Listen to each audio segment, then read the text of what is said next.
I never imagined a note written in silence could touch so many hearts, but that's how it began. Before we continue, tell me in the comments where you're watching from. And don't forget to subscribe for more emotional stories like this one. It was a crisp autumn morning in Charleston, South Carolina, when Elena Brooks, a quiet barista with chestnut hair and thoughtful green eyes, began her shift at the small corner cafe called Maple and Steam. She wasn't the kind of person people noticed at first. She moved softly, spoke little, and seemed to pour her entire world into every cup she made. Elena had worked there for 2 years, saving every dollar to take care of her younger brother, Noah, who had cerebral palsy. She didn't have time for parties or even friends. Her life was a quiet rhythm of work, care, and whispered prayers. That morning, a man entered the cafe, tall, elegant, wearing a navy coat that matched the silver in his hair. But what caught Elena's attention wasn't his wealth or the car parked outside. It was the way he moved, slowly, cautiously, guided by a white cane. The regular customers went silent. Everyone knew who he was, Richard Holden, father of Ethan Holden, the young real estate millionaire who had recently bought half the properties on King Street.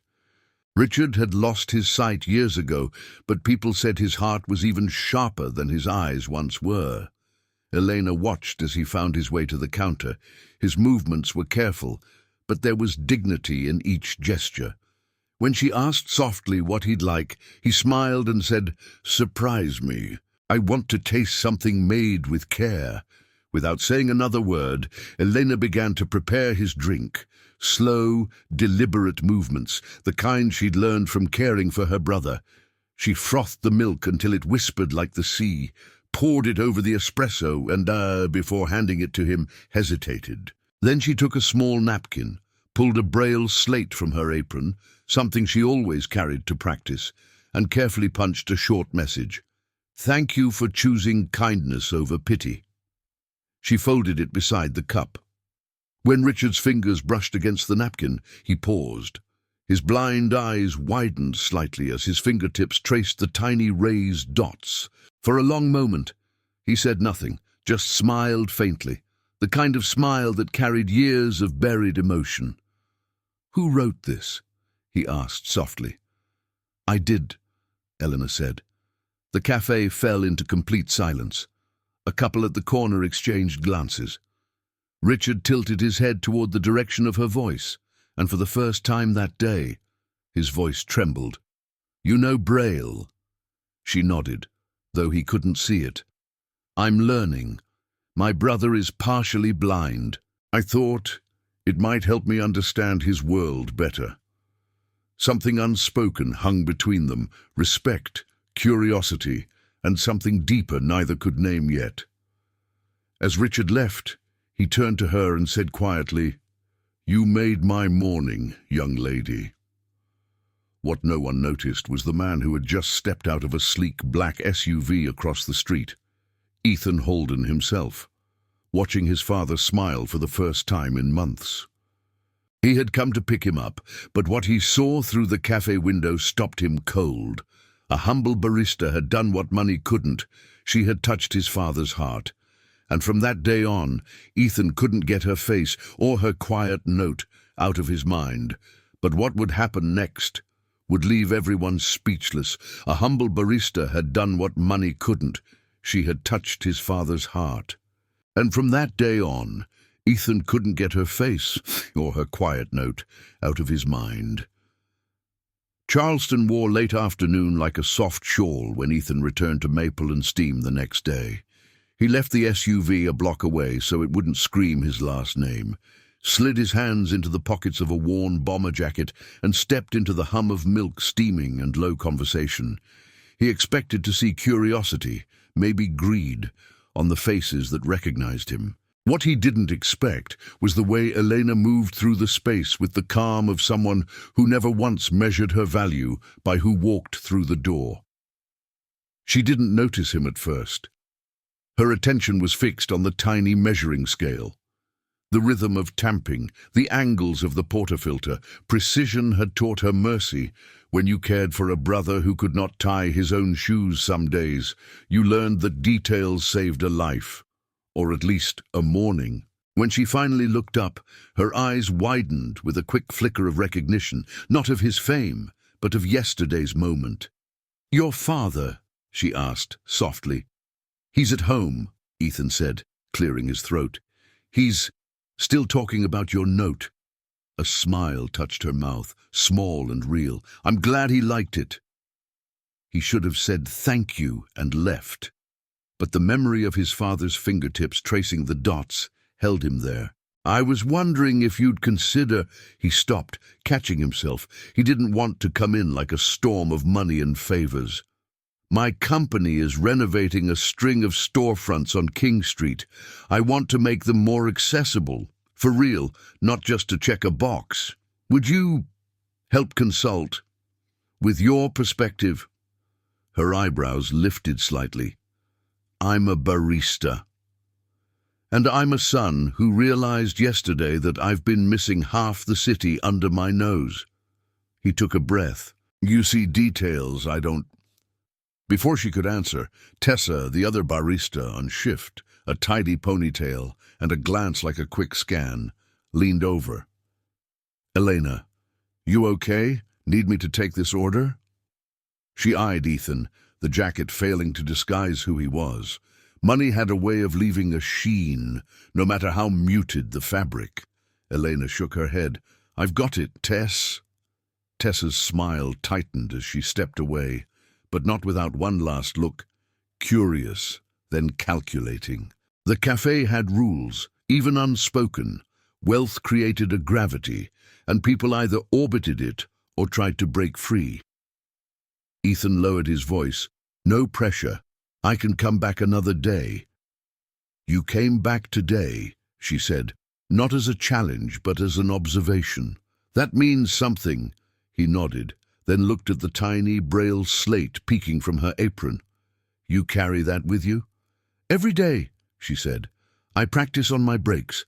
My brother likes to tease me when I misplace a dot." "What's his name?"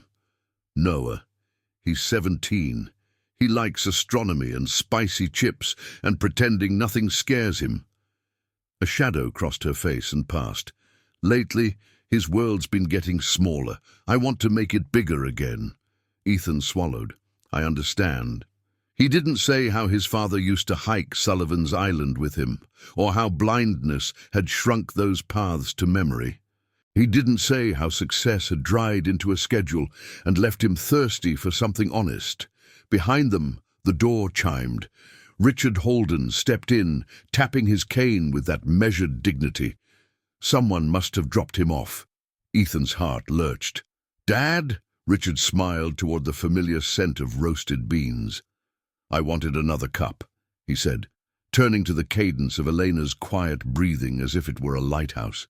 "If I'm not imposing—" "You're not," she said, warmth threading her voice. She moved a little closer so he could anchor to her words and placed her palm gently near his hand, letting him decide the distance. He relaxed, a fraction. As she prepared the drink, Ethan watched his father's mouth soften, the lines of tension easing. Richard turned slightly toward him. "Son, this place tastes like hope." Ethan looked at Eleanor. "That's her doing." When she finished, Eleanor hesitated again. Then, careful as prayer, she punched a new message into a clean napkin.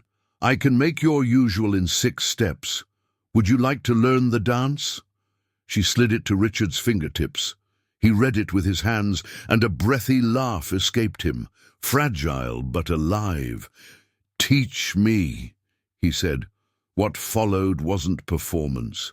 Elena talked through the espresso ritual, but her language wasn't about coffee, it was about trust. Your left hand listens to the pitcher. Your right hand steadies the cup. The steam talks. It doesn't scream. When it kisses the milk, stop. Richard mirrored, tentative at first, then with a growing cadence. He spilled a little. No one winced. Ethan felt something loosen in his chest, something he hadn't known was knotted. Phones lifted. Someone recorded.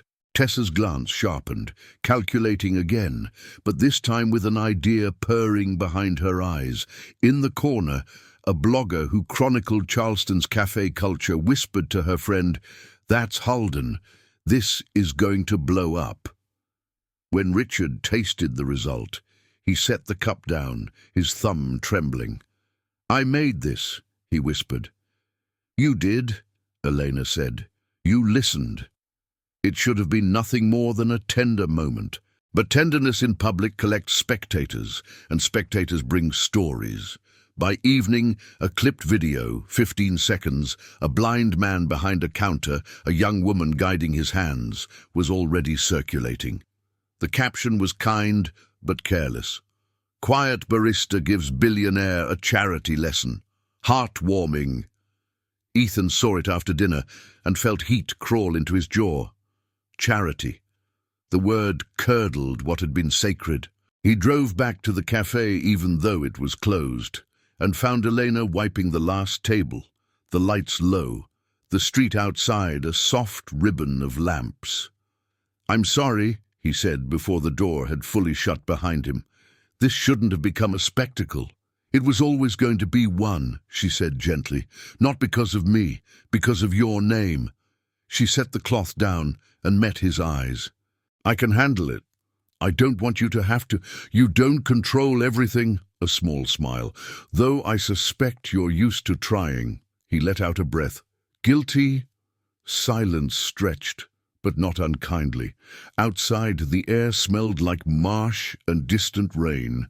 Elena broke it first. "About your offer, accessibility, I'll help, but not for your company's brochure. I'll help if it means real changes, braille menus, tactile guides, training staff to not talk to the companion instead of the person." Ethan nodded, surprised by the sudden rush of relief that someone was telling him what to do without an invoice attached. "Deal. You tell me what matters. I'll make it happen." A key turned in the back door. Mrs. Delgado, the owner, silver hair in a clip, practical shoes, poked her head out. She looked from Ethan to Elena, to the closed sign, to the way conversation hung between them like a bridge. "Everything all right?" "Yes, ma'am," Elena said. "We were just finishing." Mrs. Delgado's gaze settled on Ethan. "Mr. Holden, I hope today's attention won't swallow my little shop." "I'll make sure it doesn't," he said. "If you get any blowback, you call me." Her eyebrows rose. "I'll call my lawyer if I need to, but thank you." Then, after a beat, to Elena, a softer tone. "You were kind today." When they stepped outside, the sky over Charleston had turned that deep velvet blue that makes streetlights look like suspended moons. Ethan walked Elena to the corner, not touching her, careful with the geometry of personal space. "Tomorrow," he said, "I'll bring my team to listen, not talk. Listen. Will you be here?" "I will," she said. "I have the morning shift." He hesitated, then added, "There's something complicated on my end. A partner at the firm, Vanessa, likes to manage my image like it's one of our properties. If she sees that video, she'll spin it. She thinks kindness is currency." He grimaced. "I wanted you to know." Elena's expression didn't change much, but her eyes cooled with a quiet knowing. "Some people mistake silence for weakness," she said. "They learn." As she turned to go, a car pulled up too fast, tires hissing. The passenger door opened, and a woman with polished hair and a blade-thin smile stepped out. Vanessa Lee, Ethan's partner in business, and once upon a time, in dinners that felt like negotiations. She looked from Ethan to Elena, calculating the story in under a second. "So this is the barista," she said lightly, "the way some people say charity case. I've already drafted a press release. Holden and Lee support inclusivity initiative inspired by local cafe." We're shooting photos tomorrow. We'll need you, she added to Elena, in an apron, humanizes the brand. Elena didn't flinch. She looked at Ethan first, not for permission, but for truth. He met her gaze and felt shame creep up his spine. Vanessa, he said carefully, no press, not yet. This isn't ours to spin. Vanessa's smile thinned further. Everything is content, Ethan. You taught me that? No, he said, his voice steadying. I taught you growth needs integrity. For a beat, the only sound was the distant clatter of a late trolley. Vanessa's eyes slid back to Elena, weighing whether quiet could be bent. You'll be at the cafe at 8, she said. We'll be done in 10 minutes. Elena folded her hands. No, she said simply. I'll be there at 6. For my shift. If you want to learn how to listen to steam, I'll teach you. If you want a photo, I'm not available. Vanessa's eyes flickered, surprised by steel she hadn't anticipated. Her gaze returned to Ethan, a warning coiled inside it. We'll talk, she said, and slid back into the car. As the taillights bled into the night, Ethan exhaled. I'm sorry, he said again. I should have stopped her sooner. Elena shook her head. Tomorrow, bring your team. Bring your father if he's up for it. We'll start where it matters. She paused, then added with a softness that felt like a hand on a wound, and don't apologize for other people's choices, just make better ones. He watched her walk away, the city holding its breath around her. He had the strange sense that he'd discovered a hidden street in a town he thought he owned. He wasn't ready for what waited at the end of it, but he knew he had to follow. And then, before dawn could soften the edges of what had been said, a new video surfaced, longer, crueler, edited to make it look like Elena had placed the braille note for show while a friend recorded, cash tip sliding across the counter with her fingers. The caption dripped, fake kindness for a millionaire's likes. By sunrise, the comments had teeth. By sunrise, the comments had teeth. The internet has a strange way of devouring what it claims to love. What had begun as a tender exchange turned into fuel for cynicism. By mid-morning, Maple and Steam's phone wouldn't stop ringing. Some calls asked for interviews, others hurled insults, and one came from a local news anchor who wanted to hear the barista's side of the story. Elena didn't pick up.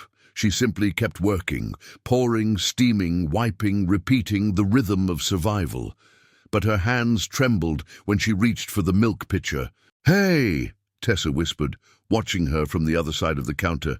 "You okay? I saw the video." Elena's jaw tightened. "They edited it. I know. But people don't care about truth. They care about spectacle." Tessa's tone carried something between pity and warning. "You should talk to someone. Maybe the Holdens. They can fix it." Eleanor shook her head. "They shouldn't have to. I didn't do anything wrong." The bell above the door chimed, and the cafe fell quiet again. Richard Holden entered, cane tapping softly, his steps slower today. The air seemed to hush around him as he made his way toward the counter. "Eleanor?" he asked, his voice careful. "I'm here," she said, forcing calm into her tone. He smiled faintly. "Good. I was afraid, that you might not come in." "I don't disappear easily," she said, offering him his usual seat near the window. Richard sat, folding his hands over the cane. "Ethan told me what's happening online. People are cruel when they can't see the truth. I wanted to come myself and tell you I don't believe a word of it." The warmth in his voice cracked something inside her. For the first time that morning, she allowed herself to breathe. "Thank you," she whispered. Then he added softly, "But Ethan, he's furious. He wants to take it public, make a statement, even sue whoever posted it." Her eyes widened. "He can't. That'll just make it worse." Richard's smile deepened, weary but knowing. "He's young, and he still thinks power fixes perception. You and I know better." Before Eleanor could reply, the cafe door swung open again. This time, the click of heels against tile. Vanessa Lee. Crisp white suit, tablet in hand, expression sharp as glass. She scanned the cafe like she was inspecting property. "Elena Brooks?" she asked, though everyone knew she already knew. Elena nodded slowly. "I'm here to offer you a chance to clear this up improperly." Vanessa set the tablet down on the counter, turning it so the screen faced Elena. "Our PR team drafted a statement. You'll record a short video apologizing for the misunderstanding and confirming that the Haldens had no involvement in staging it. In return, we'll make a donation to a foundation for the visually impaired in your name. Everyone wins." Elena blinked, stunned. "Apologize. For being kind." Vanessa's tone didn't waver. "For being misunderstood. Optics matter." Richard's hand clenched around his cane. "Optics," he murmured. "A cruel word to say to a blind man." Vanessa's lips pressed together, but she didn't apologize. "Sir, with respect." "With respect," Richard interrupted. "I think you should leave this girl alone." Elena could feel tension tightening the air. Vanessa's eyes flicked toward her again, colder now. "You have until tomorrow. After that, the story belongs to the public. Decide wisely." She turned and left without another word. When the door closed, Elena stood frozen for a long moment. Then she finally whispered, "She's right about one thing. The story already belongs to the public." Richard tilted his head. "And what will you do about that?" Elena thought for a moment. "Tell my own version. The truth. Not through lawyers or PR, but through words people can feel." That afternoon, she took out her old notebook, the one she used to write letters for Noah when he couldn't find his words. In careful strokes, she began to write, "Kindness doesn't ask for an audience. It simply exists. If you think I did this for attention, you're right, but not mine. His. The man who walked in that morning deserved to be seen, even if he couldn't see me." She photographed the note beside her braille slate and posted it quietly, without hashtags or apologies. Within hours, it began to spread again. But this time, not as outrage. People started sharing their own stories. Baristas who helped elderly customers count change, nurses who stayed after shifts to read to patients, strangers who left notes for those they'd never meet. By nightfall, the video that had accused her was buried under a wave of something gentler, empathy. Ethan saw it unfold in real time from his office window, the city lights reflected in the glass like constellations. He hadn't seen his father smile that much in years. He picked up his phone to text Elena, "Thank you," but stopped. Instead, he typed, "Can I see you tomorrow?" Her reply came minutes later. "If you're bringing cameras, no. If you're bringing honesty, yes." He smiled, shaking his head. "Honesty it is," he murmured. The next morning, the cafe was quieter. The storm had softened, but not completely faded. Still, Elena felt something shift inside her. Not peace, not yet, but strength. When Ethan arrived, he carried no camera crew, no press, no Vanessa. Just 2 cups of coffee and a folded piece of paper. "What's this?" she asked. He handed it to her, smiling faintly. "A letter, in braille. I wrote it last night. My father helped me." Her breath caught as her fingertips brushed over the dots, tracing the uneven pattern of his learning hand. "You reminded me what worth sounds like. It's not in applause, but in silence." Elena looked up, eyes shimmering. "You wrote this?" "I tried." He corrected my mistakes. She laughed softly. "Then it's perfect." But the moment was short-lived. The door opened again. And this time, it wasn't Vanessa, nor a customer. It was a police officer, his face calm but firm. "Elena Brooks." She froze. "Yes." He stepped forward, holding out an envelope. "You've been served. Defamation notice. From Lee and Holden Properties. Ethan's blood ran cold. What? That's impossible. Vanessa wouldn't... But the officer shook his head. It was filed this morning.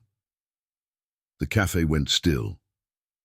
Elena looked at the papers in her trembling hands, then back at Ethan. So much for honesty, she whispered. The cafe went still. Elena looked at the papers in her trembling hands, then back at Ethan. So much for honesty, she whispered. For a heartbeat, Ethan couldn't find his voice. The papers looked obscene against Elena's flour-dusted apron, like a stain that wouldn't wash out. Elena, I didn't, he began, then stopped, because excuses sounded like counterfeit truth. Richard, who had been quiet, straightened in his chair. Son, he said, the warning in his tone gentle but edged, take her outside. The cafe is a sanctuary. Ethan nodded, guiding Elena to the small bench under the awning. Jasmine vines curled around the posts like listening ears. A breeze carried river salt through King Street. Elena stared at the legal language, eyes skimming past words that threatened to swallow her. Malice, reputational harm, damages. I didn't post anything, she said, her voice flat as if making a list. I made coffee. I wrote a note. I know, Ethan said. Vanessa filed this without my consent. I'll fix it. She folded the papers carefully, like they were breakable, not weaponry. You can't unserve a notice, then I'll withdraw it. He took out his phone, thumb already on Vanessa's name. This is not happening. He didn't get a ring. Vanessa answered before it could. Her voice came crisp, composed. Ethan, before you start, what did you do? He said, each word measured. What you refused to do, she replied. Protect the brand. We can't be dragged into internet accusations because a barista decided to make herself a martyr. The notice sets a boundary. We'll settle quietly. She'll sign an agreement. The story will go away. That protects your father, our portfolio, our investors. That protects nothing, Ethan snapped. Withdraw it. Now. Silence hummed on the line. Then Vanessa exhaled a laugh without joy. No, you can remove my name from the door if you like, but I won't let years of work be torched by a girl with a napkin and a sympathy choir. He hung up because fury was a blade, and he was done bleeding from it. Elena, he said, turning back to her, I'm going to our attorney. Not the firm's, mine. I'll get this rescinded. He hesitated. Unless you want to fight it. She looked up at him slowly. What's the difference? One is me shielding you, he said. The other is you, standing on your own feet while I stand next to you. Her mouth twitched. I've been standing since I was 15. She tucked a stray hair behind her ear, steadying. Let's fight it, but we'll do it on our terms. Richard stepped out. Kane, finding the edge of the threshold like an old friend. On your terms, he repeated, approving. He turned his face toward Eleanor, reading the air of her thoughts. You need a witness. You have one. Ethan closed his eyes for a second. His father's steadiness had a way of rethreading a torn day. Dad, I heard what I heard, Richard said. I felt what I felt. No lawsuit can unfeel kindness. Inside, Mrs. Delgado flipped the sign to close 30 minutes early. The gossip blogger from earlier hovered on the sidewalk like a stray cat, weighing whether to pounce. Tessa dried a cup she'd been wiping for too long, eyes cutting toward the door. Her gaze snagged on Elena's backpack half unzipped, the braille slate glinting at the edge. Something passed across her face. Guilt. Envy. So quick even she might have missed it.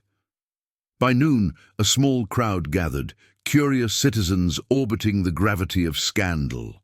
A woman with paint under her nails told Elena softly, My daughter's blind. Your note meant everything.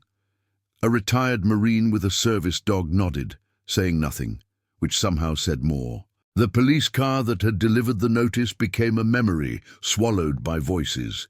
Ethan's private attorney, Graham Pierce, met them in a hushed conference room 2 blocks away. He was older, with an accent soft as old leather and eyes that catalogued truth by habit. He read the notice, jaw tightening. "This is sloppy," he said, "filed in haste. It alleges you staged the video for clout and targeted the Halden brand for free publicity." He tapped a line. "They cite a source close to the cafe, claiming you orchestrated multiple takes." Eleanor blinked. "A source close to the cafe?"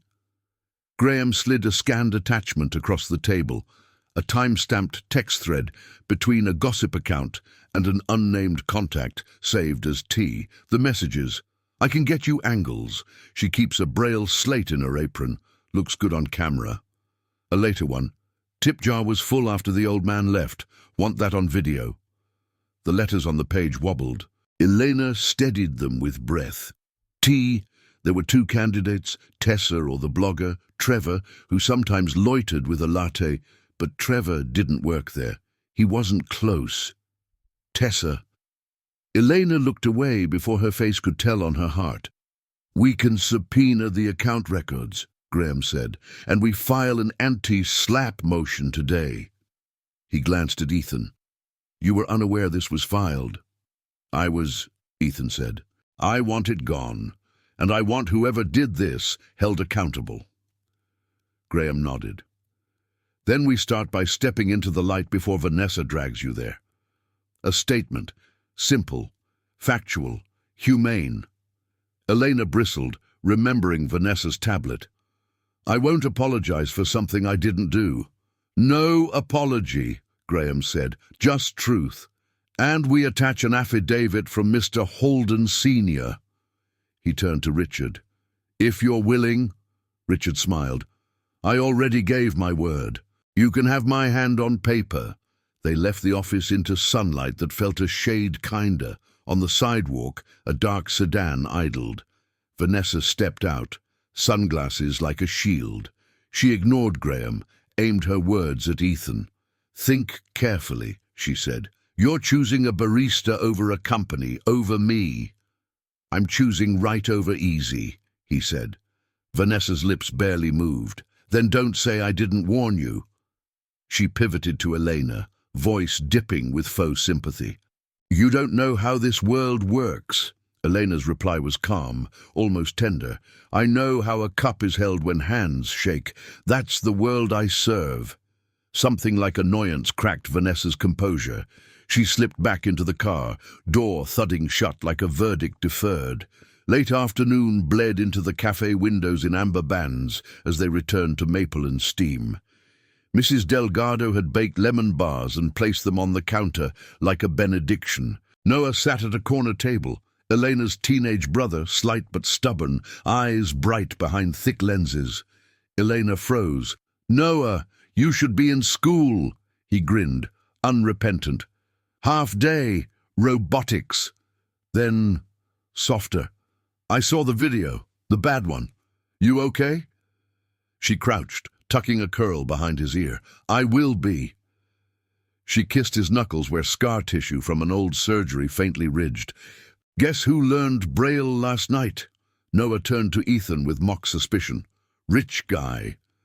"Trying rich guy," Ethan said, embarrassed and oddly proud. Noah's grin widened. "Then you can both test me." He slid a little metal card across the table. Dots pricked the surface. "I've made something in shop class." The card read shakily but clear. "Home is where hands listen." Richard touched the card and pressed his mouth into a line that wasn't quite a smile, wasn't quite a cry. "That," he said, voice rough, "is the best address I've ever read." The door chimed again. Tessa walked in from her break, shoulders tight, phone clutched too hard. Her eyes darted to Elena, to the papers on the counter, to Noah, to Ethan. She stopped as if her shoes had found glue. "I need to talk to you," she said, voice too loud, then winced, quieter. "Privately." Eleanor considered her for a long beat. The room was a held breath. "No," she said gently. "Say it here." Tessa's jaw trembled. She looked at the floor. "I sent the messages," she whispered. "The gossip account. I thought if the story got big, more people would come. We've been slow, and Mrs. Delgado, I wanted to help. And then Vanessa reached out to me, and she offered money to coordinate. She said it would be harmless." A hush fell so heavy it seemed to bend light. Mrs. Delgado pressed a hand to her chest. "Mija," she said, heartbreak and love braided together. "You should have told me." Tessa was crying now, not prettily. "I was stupid. I'm so sorry, Elena. I never meant—" Elena's throat worked. Anger wanted flame. Grief wanted ash. She looked at Noah, at Richard, at Ethan's eyes asking what she needed. She reached for the braille slate and a napkin, because words must sometimes be touched to be believed. Slowly, carefully, she punched a note, her hands steadying with each dot. She slid it to Tessa. Tessa traced it through tears, then looked up, astonished. The room leaned in as if truth had a sound. "What does it say?" Noah asked. Tessa swallowed. "It says, I choose mercy not because you deserve it, but because we all forget how to listen." No one spoke. Even the espresso machine seemed to bow its hiss. Mrs. Delgado let out a shuddering breath. Richard's cane found the floor, his chin dipping, reverent. Graham nodded once, something like relief in the gesture. Ethan looked at Eleanor as if seeing a cathedral where he'd expected a door, and that braille note, passed from wounded hand to trembling fingertip, left everyone speechless. But the fight wasn't over. Vanessa would not retreat with a single apology, and the court of public opinion had a long memory for lies and a short one for tenderness. But the fight wasn't over. Vanessa would not retreat with a single apology, and the court of public opinion had a long memory for lies and a short one for tenderness. By the next morning, Vanessa Lee was already on national news. Her polished smile framed between the network logo and the headline, "Philanthropy Scandal.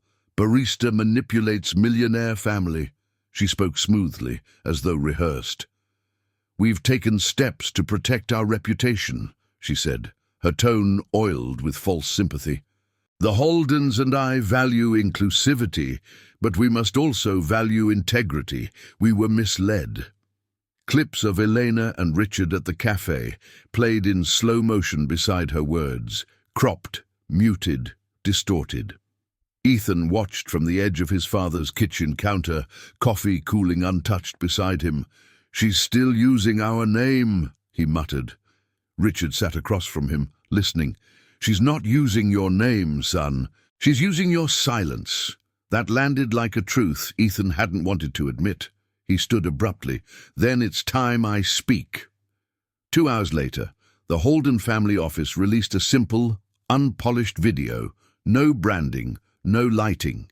Just Ethan, sitting in front of a window that overlooked the harbor, sunlight painting half his face. "My name is Ethan Holden," he began, voice steady but raw. "And 3 days ago, a woman named Eleanor Brooks reminded me that wealth doesn't define worth. A video was twisted to make her look like she acted for attention. That's false. I was there. She changed my father's day, and mine, with something no one can fake, compassion." He paused, letting the silence breathe. "If you want to share something," he continued, "don't share her mistakes. Share her message, the one written in braille.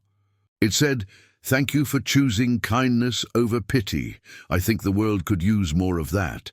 He ended the recording without edits. No music, no fade out, just truth, naked and unfiltered. Within hours, the tide began to shift again. People reposted his video with captions like, "Finally, someone tells it right." Hashtags flipped from accusation to defense. A morning show invited Elena, but she declined. "I'm not here to perform gratitude," she told Mrs. Delgado. Instead, she wrote another note, in ink this time, and taped it to the cafe's front window. If you come here for gossip, you'll leave with coffee. If you come for coffee, you might leave with grace. Customers began returning, quiet, respectful, curious. Noah sat in the corner doing homework, occasionally explaining braille to strangers who asked. Richard visited every afternoon, helping Elena teach a small group of children with visual impairments who wanted to learn how to listen to milk. It wasn't fame. It was something softer, healing. Until Vanessa struck back. Late one evening, as Elena was cleaning up, Ethan burst through the door, his face pale. She went further, he said, breathless. Vanessa released internal emails, mine, my father's, even the attorney's, twisted out of context. She's accusing us of orchestrating the entire story to distract from a city zoning scandal. Elena blinked. A zoning scandal, he nodded. Her development firm has been buying up properties illegally, under shell companies. She's framing this whole thing as a publicity cover-up, saying you were hired to draw attention away from it. Mrs. Delgado, who had been sweeping near the door, froze mid-motion. Hired? My barista. To distract from corruption. Ethan raked a hand through his hair. She's desperate. If the city opens an investigation, she loses everything. Elena exhaled slowly. So now I'm not a fraud for fame, I'm a criminal for someone else's lies. Ethan stepped closer, voice low. We can't play defense anymore. We need to expose her. How? Eleanor asked. He looked toward Richard, who had just arrived, tapping softly across the tiles. Dad, tell her what you told me this morning. Richard smiled faintly. Vanessa called me yesterday, he said. She asked for my statement to support her version. I told her I'd write one in braille. She didn't realize what that meant. Ethan's eyes gleamed with something fierce. She signed it without reading it. Elena's brow furrowed. What did it say? Richard's smile deepened. It said, the truth needs no investors. Elena blinked, then laughed, a sound she hadn't made in days. You're brilliant. Just old, Richard replied. Age makes you clever when sight fails. Ethan grinned for the first time in a week. We'll have it notarized and submitted to the city investigation as proof of manipulation. She signed her own undoing. 2 days later, news outlets exploded again, this time with a different headline. Lee properties under investigation. Forged testimony exposed. Vanessa's face reappeared on screens, but now without the practiced poise. She looked cornered, defensive, the foundation of her empire crumbling under scrutiny. At Maple and Steam, Elena watched the broadcast quietly as Noah read aloud from his phone. They found falsified zoning documents, he said. She's being indicted. Elena didn't cheer. She simply removed her apron and stepped outside, letting the Charleston wind brush against her skin. Richard joined her, resting a hand on her shoulder. Justice, he said softly, isn't loud, it's just patient. She nodded. So is kindness. Behind them, Ethan stood watching through the cafe window, expression unreadable. Victory felt hollow when the cost was someone's peace. He stepped outside, his voice barely above a whisper. You should know. I ended the company partnership, sold my shares. I don't want to live off vanity anymore. Elena looked at him, really looked, and saw a man learning humility the hard way. So what will you do now? He shrugged. Maybe open something smaller, something human. Her lips curved. Like a cafe? He smiled. Exactly like one. The wind carried the faint sound of laughter from inside, and for the first time the day didn't feel heavy. But as the evening light softened the city, a letter slid through the cafe door. No return address, just a wax seal with the initials V.L.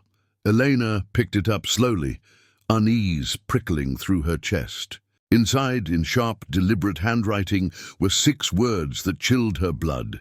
Inside, in sharp, deliberate handwriting, were 6 words that chilled her blood. You don't know what you started. The air in Maple and Steam seemed to thicken, as though even the scent of roasted beans hesitated. Elena turned the letter over, searching for more. An address, a signature, anything. Nothing. Just those 6 words, written with a pressure so deep they nearly tore the paper. Ethan stepped closer, reading it once, then again. Is this a threat? Richard's fingers brushed the edge of the note, his blind eyes narrowing slightly. It's a warning, he murmured, but from someone who's losing control. Mrs. Delgado locked the front door without being asked. That woman should be in jail, not sending letters. She will be, Ethan said, jaw tight. But we'll report this anyway. Still, Eleanor couldn't shake the feeling that the ink on the page wasn't finished, like it carried more than words. She flipped the note under the light, and faintly, almost invisible, another pattern appeared beneath the handwriting. Tiny, embossed dots. Braille. Her heart skipped. There's something else. Richard leaned in. Let me. She guided his hands to the page, and his fingertips began to trace the pattern, slow and deliberate. When he finished, his face changed, not with fear, but sorrow. What does it say? Ethan asked. Richard's voice came quiet. You think you're saving her, but you're just finishing what she began. The room fell silent. Saving who? Elena asked. Who's she? Richard exhaled, long and heavy. Vanessa had a sister once. Her name was Lydia Lee. She went blind after a surgical accident 20 years ago. Vanessa funded every treatment she could, but nothing restored her sight. Lydia disappeared shortly after. No one heard from her again.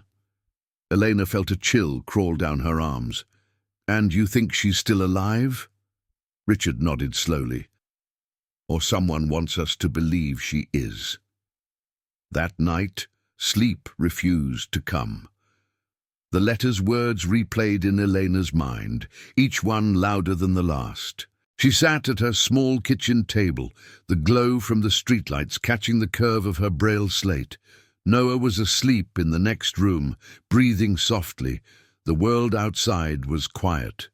Too quiet. Then a soft knock at the door. Her pulse jumped. She looked through the peephole and saw a woman standing there. Older, maybe mid-40s, a scarf covering half her face. The light from the hallway caught something metallic in her hands. Not a weapon, but a white cane. Elena Brooks, the woman asked, voice raspy but calm. Elena hesitated. Who are you? My name is Lydia. Minutes later, she was sitting across from the stranger at the kitchen table. Lydia's eyes were pale grey, almost translucent, the kind that looked both at and through you. I saw your videos, Lydia began, all of them. You reminded me of who I used to be. Elena's breath caught. Vanessa's sister.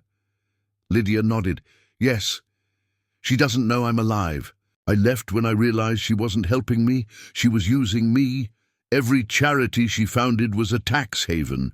Every story she told about my blindness was a publicity tool.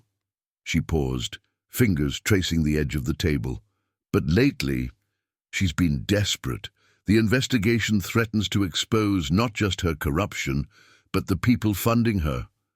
Powerful people. Ethan leaned against the doorway, arms crossed. Why send the letter, then? Why the cryptic threat? Lydia smiled sadly. Because I needed you to look deeper. Vanessa isn't acting alone. There's another signature on her deals, one you'd never notice unless you read it the right way. She reached into her coat pocket and pulled out a folded property deed. Look at the embossed initials here. Ethan's eyes widened. R.H. Richard straightened. What? Lydia turned toward him. Not you, Mr. Holden. Your brother, Charles Holden, the silent investor behind every illegal purchase. Richard's cane stilled. Charles has been in Florida for years. We haven't spoken since my accident. Well, Lydia said, his name's all over her contracts. Ethan's stomach dropped. So Vanessa and my uncle were partners. And now, Lydia said softly, they're protecting each other. Vanessa will fall, but he won't let her fall alone. She'll drag you down to save herself. The room seemed to tilt. Elena took a shaky breath. Then what do we do? Lydia looked at her, a faint smile forming. You keep doing what you've been doing, speaking quietly and letting truth make the noise. 2 weeks later, the investigation expanded. Evidence of forged partnerships, offshore accounts, and falsified charities surfaced, all linking Vanessa Lee and Charles Holden. The scandal consumed national headlines, but through it all, Maple and Steam stayed open. Customers lined up not for gossip, but for gratitude. People wrote braille notes and pinned them to the walls, hundreds of tiny dots spelling out words of hope, forgiveness and love. Richard visited daily, teaching children how to see with their hands. Ethan helped Mrs. Delgado expand the cafe into a community space for disability training and outreach.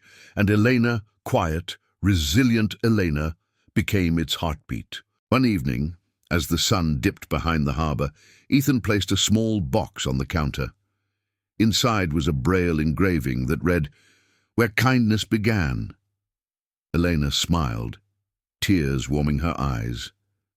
"You did this?" He nodded. "For you, for what you taught us."